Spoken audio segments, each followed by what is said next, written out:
Well, SweetDango losing to Zelda is kind of an upset. Kind of.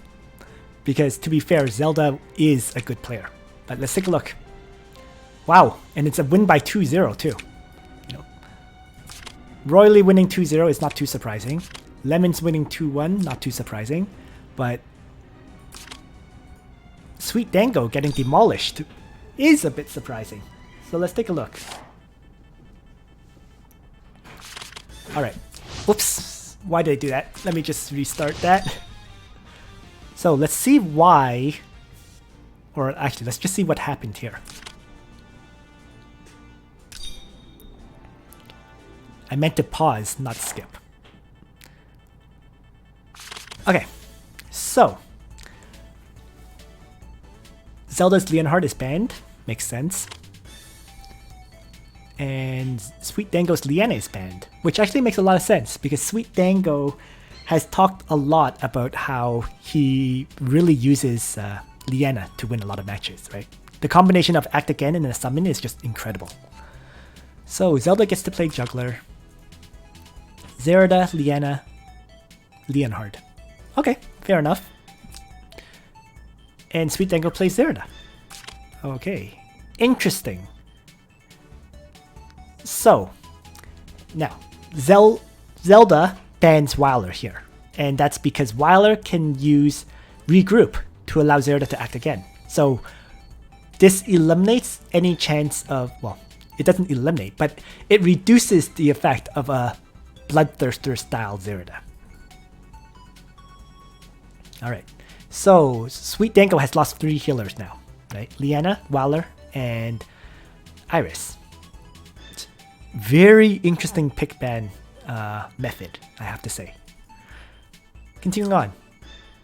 2 tanks for Zelda as player 1. The next rounds are next week. So here, the pick ban was Listel and Chloe. Makes sense. So Zelda has lost a lot of the, I guess, top tier damage dealers, right? Leonhard, Zerida, Listel, right? Lost 2 healers, Chloe and Leanna, which reduces him to 2 of the remaining 2 healers, Iris and Sophia.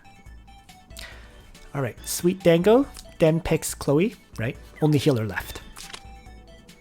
Loses Listel and Bozel now. Okay. And Zelda plays Bozel.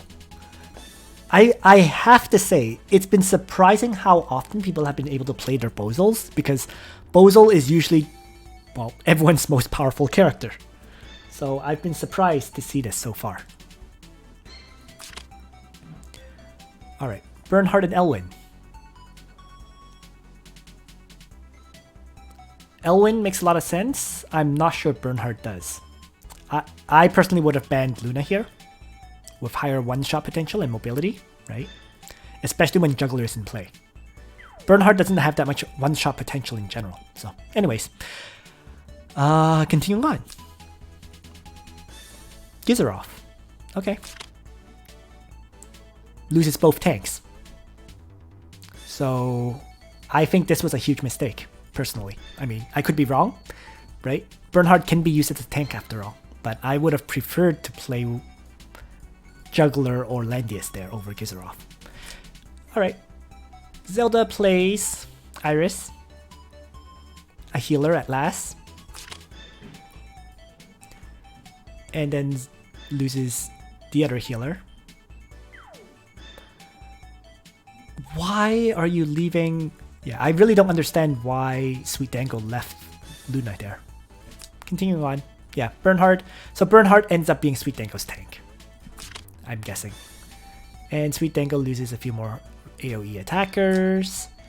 Luna is played on Zelda's side, obviously. And SweetDango plays Leonhard. Alright. So, quick pause here.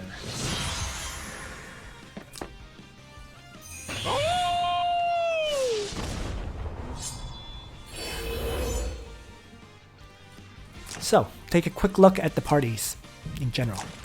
Juggler, Triton faction buff B-Shock, which makes sense given Luna is in play. Oh my god. Yeah, 1166 magic defense. Wow. So this is a 6-star Luna, but yeah, Landius. So 2 tanks. Landius is the usual. Juggler makes sense. Bozil has a summon, Black Hole, and Fireball, which is how I feel Bozil should usually be built in these kind of situations. I mean, it's hard to choose between Seal and Fireball. Fireball is definitely a very viable alternative to Seal, allowing you to do 1.5 times damage. And overall, Fireball is probably the better choice because there's a lot of infantry enemies, right? Both Bernhard and Leonhard are both infantry, which makes them vulnerable for the Fireball. And Iris, yeah, standard Iris. So, on SweetDango's side, Discipline, Aurora Ring, Heal. Makes sense for Chloe. This is a very weird Bernhard. I'm not sure I agree with this at all. I would have absolutely brought either Sword Dance or Shield Bash as the 2-point skill, and then use Parry as the 1-point guard skill. I guess what SweetDango was thinking is that with the 2-range guard skill, even though his Bernhard only has 3 mobility, it can more easily guard Zerda. That's probably it. Right? Bloodthirster Zerda, faction buff from Gizaroth to pump up Zerda, whatever. And then Leonhard with 1 AoE attack and then Air Slash, which makes sense. Alright. I can kind of see why he used Iron Fist on his Bernhard. I'm still not sure I entirely agree, but it's a reasonable option if his thought is Zeradak one-shots everything and then gets guarded by Bernhard. Okay. Finally, I should mention I see Skeleton Knights here, which is a very reasonable soldier choice because, well, Skeleton Knights guards against pretty much everything, right? If he brings Lancers like Lava Titans, actually, looking at this, I'm not sure why he didn't bring Lava Titans or Stone Colossi. So, well, in any case, let's continue. So the first turn is always about moving up. And he does move up a little bit and activates the guard skill. Right? Instead of the faction buff. Kind of makes sense because combat is not occurring anytime soon.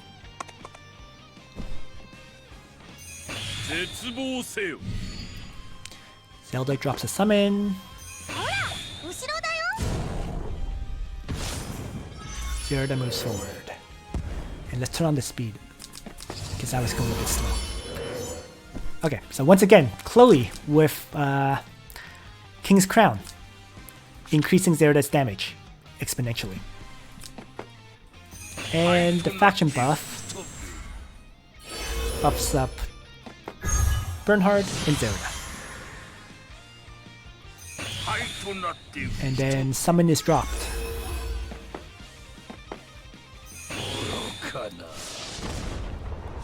Faction buff.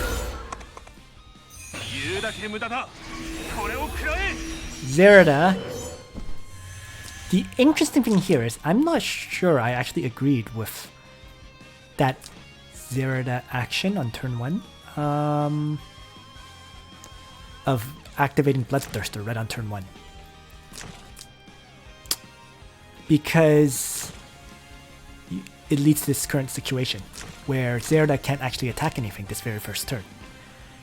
I mean, I personally would have waited till turn 2 before activating Bloodthirster here. So that was another... In my opinion, that was actually a mistake. It just shouldn't have been activated right on turn 1. But I suppose he felt he had no choice because Zelda had a teleporter, right? If he doesn't activate Bloodthirster, and Iris teleports, let's say, Luna forward and attacks, then Zerda can't counter. So maybe that was the reasoning.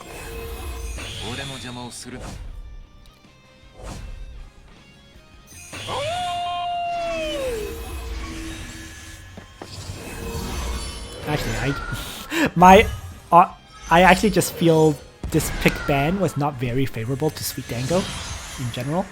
So let's see how this continues to play out. I mean, they're just maneuvering little bit by bit initially, right? Hanging back.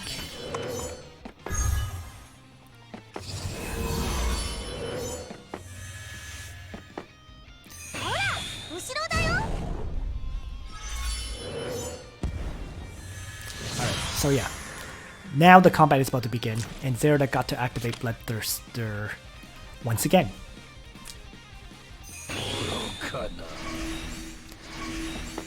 So that initial activation ultimately didn't change things at all. All right.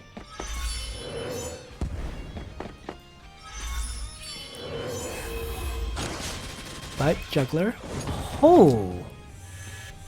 Now that was very interesting to see. Juggler had 1700-ish attack, right? And he used Beast Shock. But all the damage was tanked by the Skeleton Knights.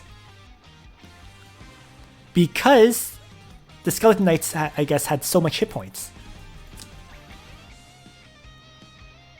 Fascinating. So that explains... That's probably why Bernhard brought... SweetDango brought the Skeleton Knights.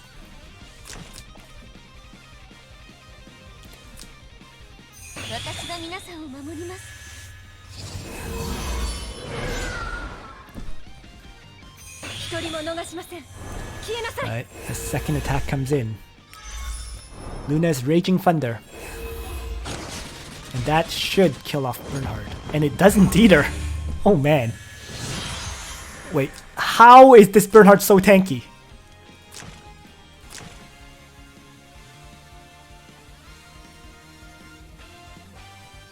Seriously, how? My Bernhard has a lot more hit points than his and it's not that tanky.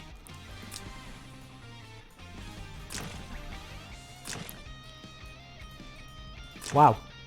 Anyways, so amazingly, Bernhard managed to tank a Beast Shock followed by a Raging Thunder Strike.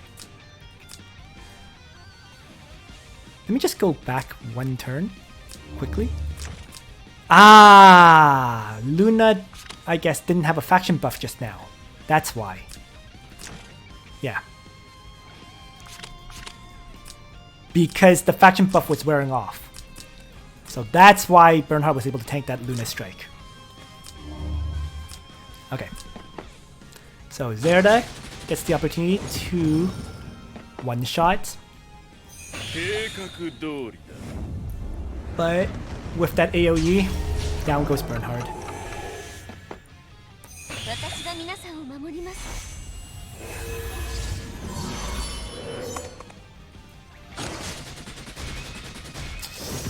I see!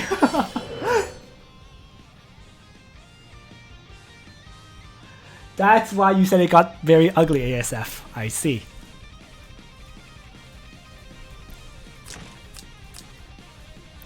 So with that, it's totally over, right? Leonhard never got to attack at all. Let's just play that through one more time. Zelda one-shots the enemy. Right? AoE gets to get rid of Bernhard.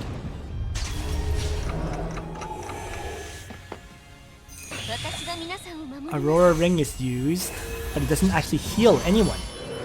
Right? And that is why Leonhard died, because he already had damage on the Royal Cavalry. So they didn't have any damage reduction. So this Aurora Ring was not good. If anything, it should have been used Leonhard first. Because Leonhard's attack would have at least done damage, right? And healed himself.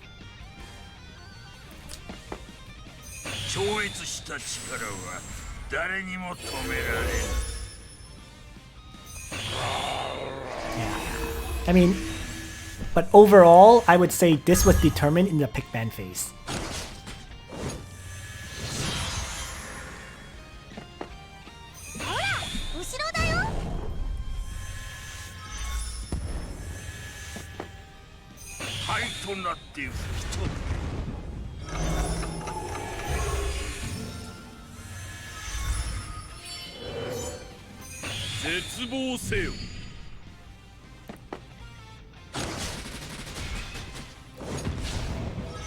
unless battle continues.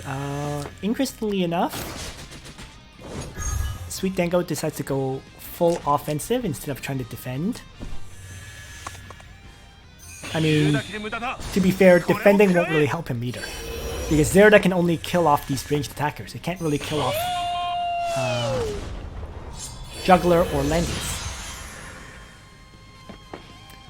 Yes, his troops was below 80%. AoEs, especially magic AoEs, will always knock Royal Cavalry below 80%. So yeah, I mean, Zelda continues to do her best, targeting the characters that it can kill.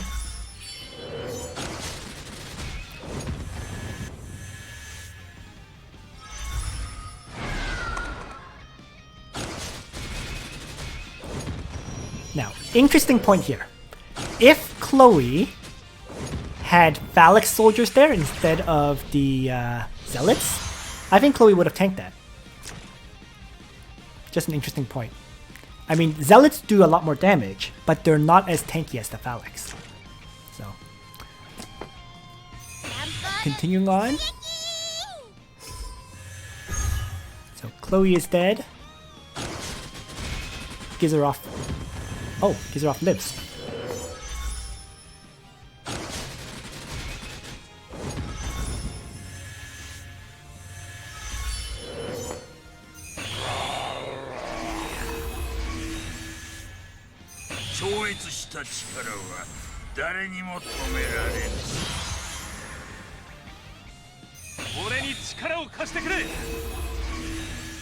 Interesting.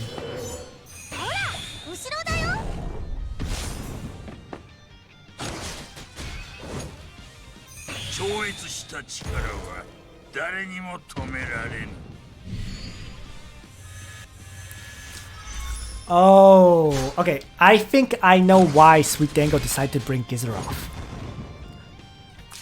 It's because he was playing to survive for 12 turns.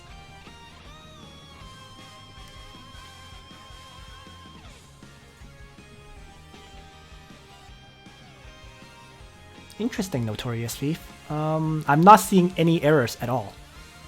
So, not sure why frames are dropping. But, okay.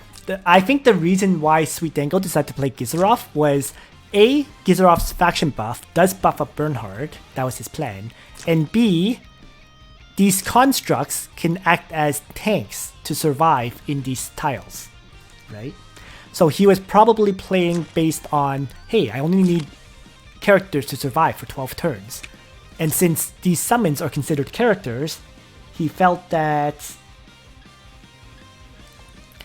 he would be able to survive 10 turns this way. I mean, it's not a wrong decision, but yeah.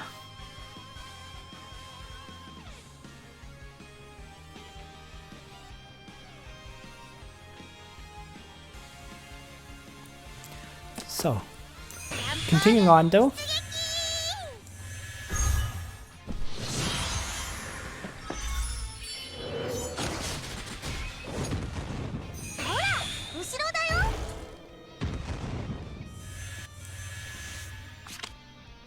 First battle completed.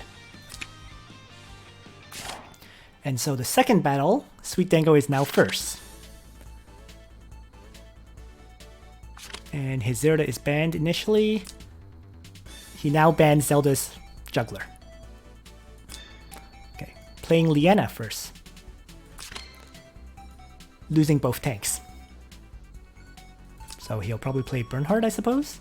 So both sides start with Liena.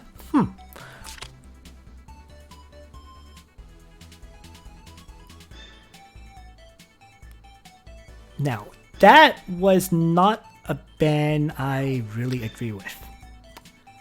Although, it's acceptable. I mean, get rid of both tanks, both primary tanks, and get rid of Zelda. I personally might have gotten rid of Bernhard as well, rather than Zelda. Zelda, honestly, is not that much of a threat if you've gotten rid of all the enemy tanks. So, I would not have banned Zera there. I would have banned Leonhard. I would have banned Bernhard. So continuing on. All right. So far it's been mirror matchup, AoE attack teams. Okay, so SweetDango does get Bernhard anyways, and he gets rid of Varna now. But yeah, I would have said if he didn't ban Zerda previously, he could have banned Listel here, for example, or someone else. Alright, so Empire team so far for SweetDango. And Zelda gets to play Iris, the teleporter. So Zelda loses the other two healers. Why? Why? That was not the point where you ban healers. Zelda already played two healers. Why would you ban the other healers? Hold on.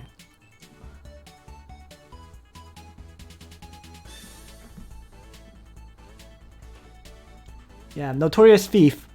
I know. And it says I'm not dropping any frames.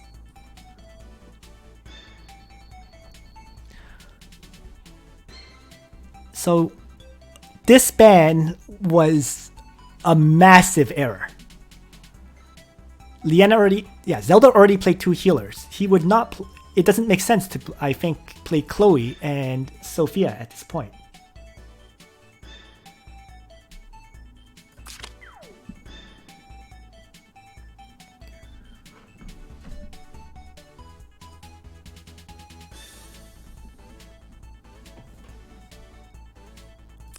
And then Listel gets played.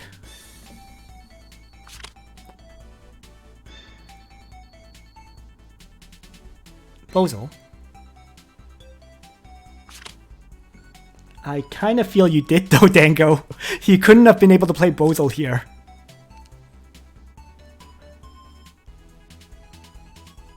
And Rene. So, taking a quick look at the teams then. I'm guessing... Okay, interestingly enough, Zelda didn't bring a summon on Bozel. But let's see how it plays out. So, because Zelda didn't bring a summon, Dango actually has the summon advantage. With the double summons. And does it happen as I expect? That double AoE killed off two characters here?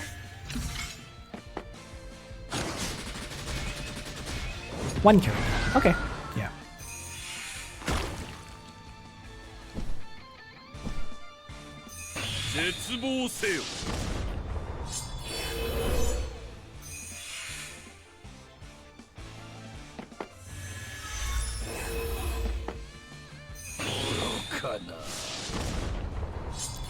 Yeah, that was very, very much a why did you move that Listel situation.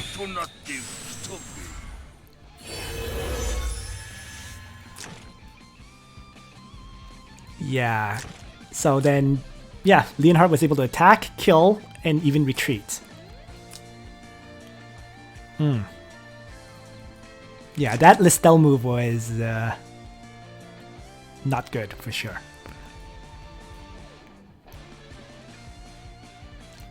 Yep. Yes, definitely. I mean, if you had moved your characters back initially, then use the summon advantage to manipulate, you would have definitely had the advantage. Pushing up like that definitely cost you a bit. Well, actually, yeah, I mean, that first turn action pretty much lost you the match. Let's just put it that way. You lost the character and Zelda didn't lose anyone.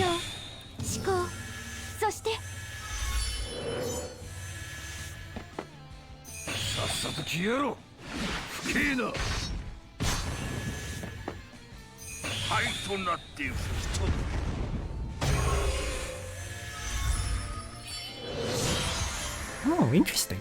How powerful is your Gizzeroff? Okay, it is reasonably well built, it looks like.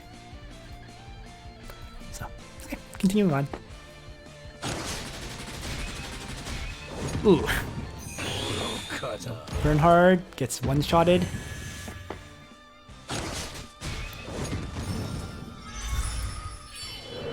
Yeah.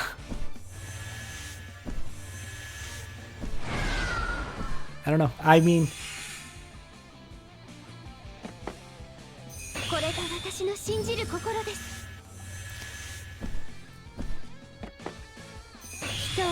I think overall, I mean, yeah, the first turn was definitely a mistake here, but more than that, I really didn't like that pick ban of the healers. So, but it is what it is.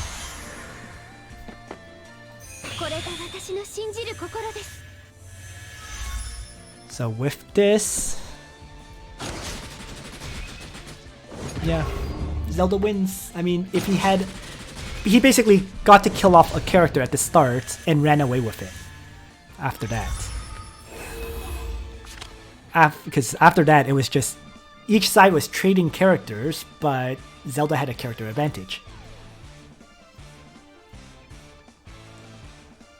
So there we go. And yes, I love Lamps has a very good point. I mean, let's be honest, you're playing 3 matches in a row, it's quite stressful. Especially when you're trying to maintain your concentration for like an hour.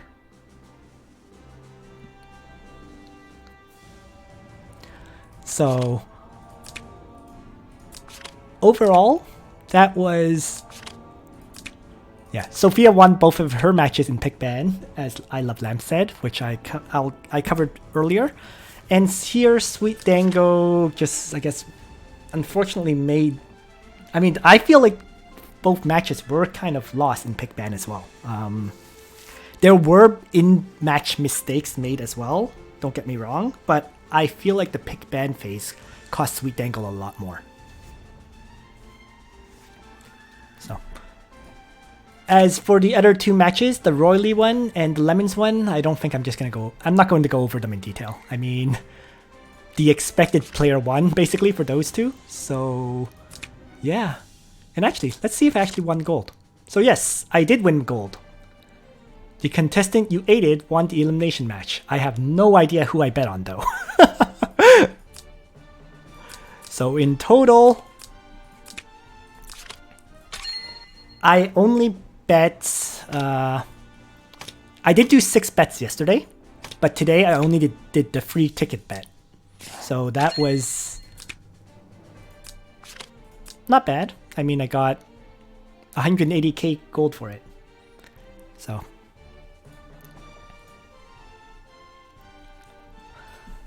I actually, looking at this, it doesn't seem like it's really worth betting on players who are definitely going to win, because each ticket costs 150k, right?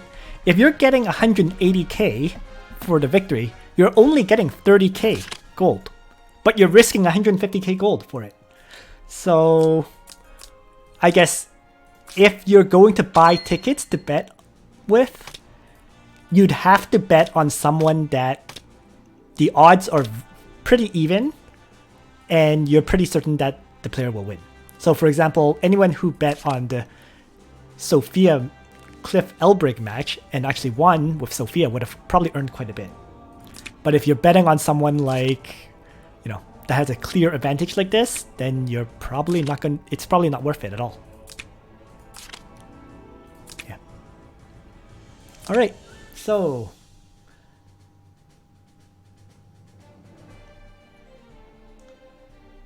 right, Shadow. But to buy those 3 tickets, you probably put in 450k, right?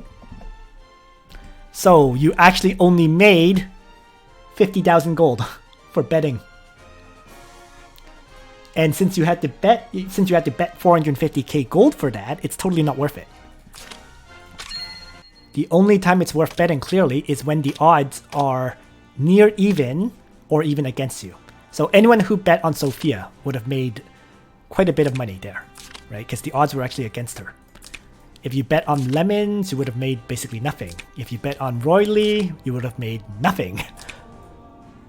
If you bet on Zelda, you actually would have made quite a bit too, because the odds were against Zelda. So.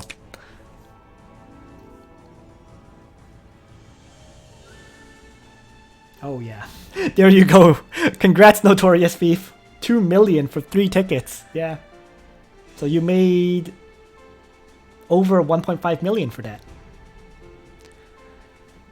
Alright, so it's an interesting system for sure. Safe bets don't earn you anything, whereas the more dangerous ones can earn you a lot, but you're risking money. Alright, so that will be it for this stream. I will be, I guess, uploading a few battle analyses after this. Obviously the one on the Sophia Dark Knight match. I'll probably upload this one, the SweetDango Zelda match. And I'm going to be uploading, I guess, a video on Cliff Elbrig and Manson, as well as Lemons and Suin. So those were from the round of 16, but so there will be a few Apex Arena matches to, or I guess analysis videos to watch. Alright, so thanks for watching everyone. I hope you found this stream interesting, useful, informative. And on that note, bye everyone.